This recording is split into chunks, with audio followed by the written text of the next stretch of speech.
and welcome back to the second part of my discussion with Miguel Bono Tur. Today we will take a closer look at how the fast time simulation tools are adapted in reaction to the pandemic and how their role may evolve to continue supporting the best informed decisions throughout the operations recovery. We know how these tools can support us and help our planning and testing different scenarios. However, can you please tell us if and what are the challenges in developing these tools? And for example, I think there is plenty to talk about regarding the COVID-19 impacts. And if you have any lessons learned coming from last year, if you could share, that would be really interesting to know as well.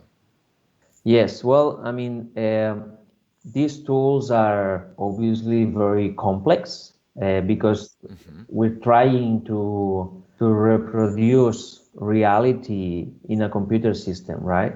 And reality has a lot of inputs, a lot of behaviors, and a lot of randomness, right? So you have to have a deep understanding of, in this case, how the terminal operations work, how the airport works, in order to develop the functionalities that are going to be useful for the users, right?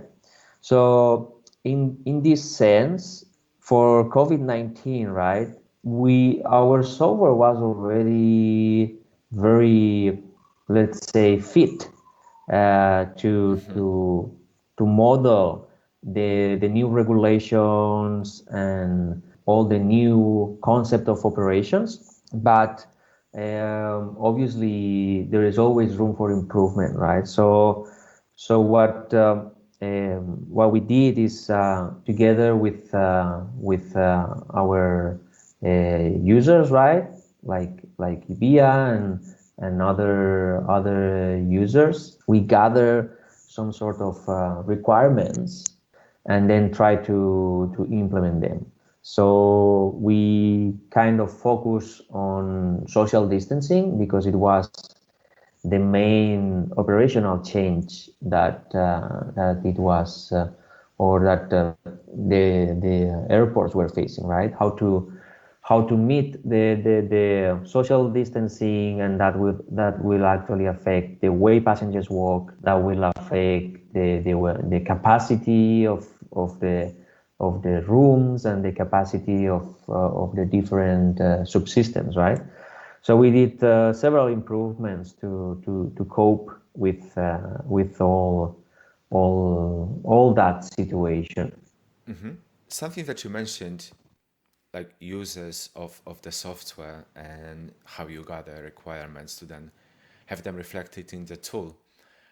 I think it's really great that you are so upfront with your clients as well. And something that I wanted to touch on is all the initiatives and the activities that Transoft is engaging with to provide the aviation industry with, like in terms of COVID, insights into possible scale of impacts, and we have done the webinars and numerous research as well.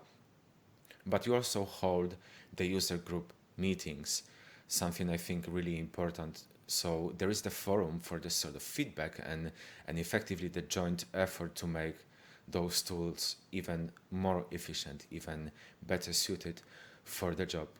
Could you please tell us a little bit of, because obviously there is so much that I know from our own ABAP perspective. However, I think there is also plenty for you to tell us to get us a better understanding on how Transoft is dealing with these matters. Yes, sure, definitely. At Transoft, and in particular our aviation team, it's very, very active in social networks like LinkedIn, for example.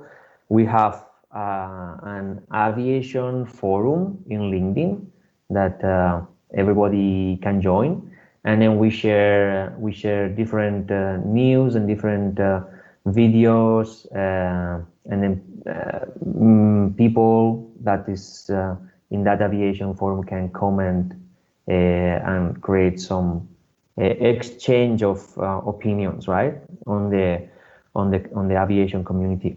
2020, it was, let's say, special year for everyone, right? So in this year, in 2020, Transoft hit the maximum numbers of webinars and videos that we prepare for the users.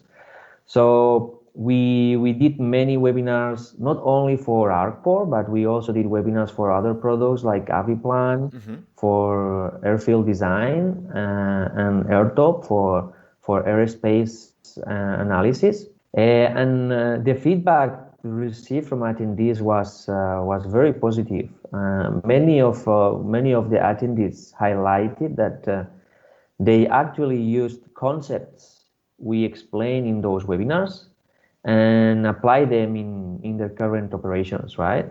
And they thank to us that in many instances they actually incur in a great money and resources saving. So it was very positive. Focusing on ArcPort, right, and terminal, I think we should highlight two main webinars. One is the one we did with you guys, IBIA, about social distancing in the whole terminal, which it was around May, very close to the starting of the pandemic, right?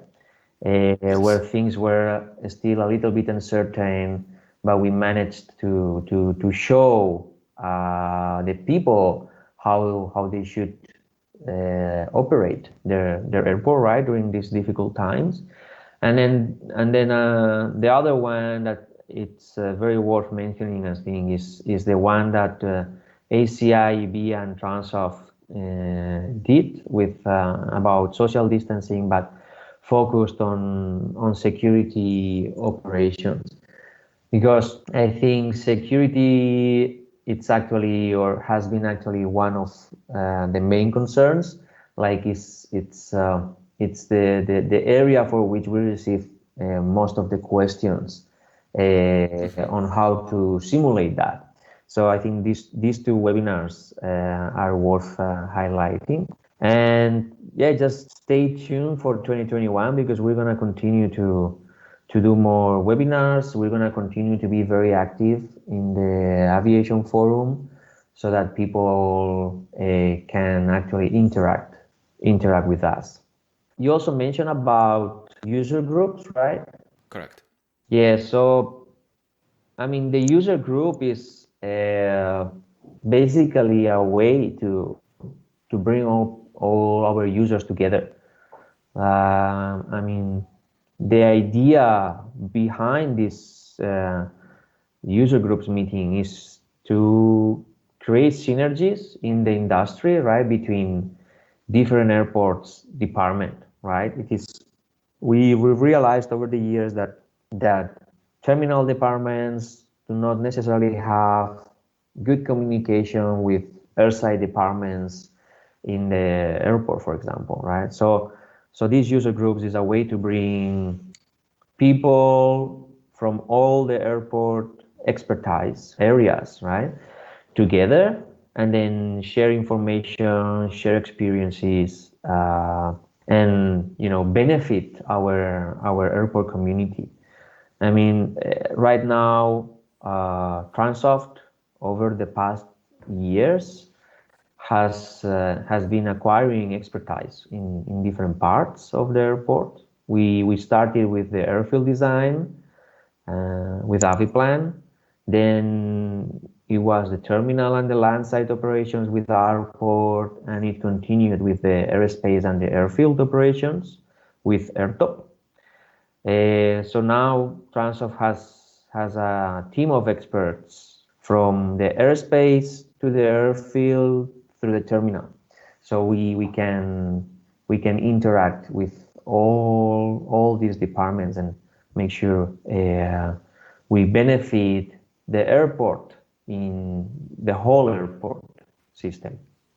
And of course, it is also a great place and the forum for the knowledge sharing, which is such an important, I would say, the differentiating factor, because it is a great community, and being able to mix and mingle and cross-check different ideas and approaches, it's always very useful to take part in any of those, really. And just a side note for the benefit of our listeners, all the webinars that we mentioned, they can be still accessed in case somebody missed it, or they would like to get back to it. So via our websites and social media profiles, you can easily find them. And again, this is the knowledge that we share with you. So with already examples of organizations benefiting from them, make sure that you do not miss out. And also, like you said, stay tuned for the future ones to come. And speaking about future, I would like to ask you, if have you observed, for example, the influence of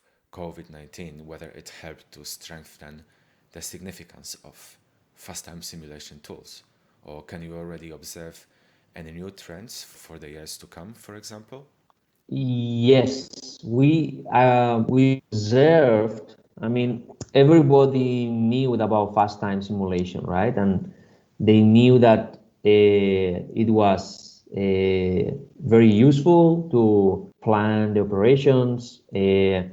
During this time, we saw that many people were very interested on being able to test how the terminal will be working with all this uncertainty, right? Because there was new regulations changing weekly. There was cancellations of flights, like daily. So they starting to see more the value of simulation, and they were the testing of many different scenarios.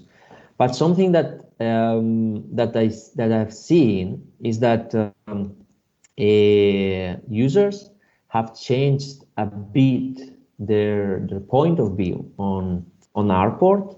It's like, while before they just consider like another tool, right, that they need to use to make their work better and to make their airport better. During this pandemic, they have seen the great value of airport as an strategic management tool that can actually bring the different teams and opinions together, analyze them, and get an agreement, because now past experiences do not necessarily work for these new operations. What you have done in the past 50 years or 40 years or 30 years, it might not be suitable for this situation.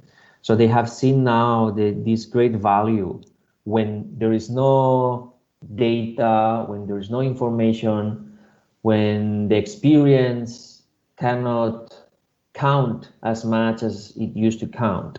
They have seen now the great value of having such a tool for analyzing possible outcomes of the future. Especially in the situation like this pandemic, which was totally unprecedented in terms of how it affected and changed the day-to-day operations of airports and the terminals, for that matter. And like you said, that was effectively the best option to be able to get any sort of visibility into how the operation can look with the volatile schedules and new procedures, new sanitary provisions required, and stuff like that. When, like you said, no experience can really account for that, and there is no other airport, for example, that you could use as an example or a benchmark. So I do agree that probably that was a very specific case, but that emphasized that flexibility and the ease of generating and testing scenario assessments effectively. And how do you think that Airport will continue or can continue supporting the industry recovery? Can you foresee any immediate uses similarly like we are looking into the physical distancing? Yes, definitely. I mean, airport and in general fast time simulation is going to be key in avoiding problems in the operations.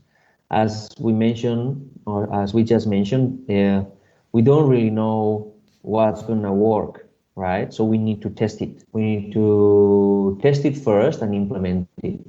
And it's the only way that we can be certain, not 100%, because we can never be 100% certain, but we can have a high level of certainty on how it's going to behave after we have tested.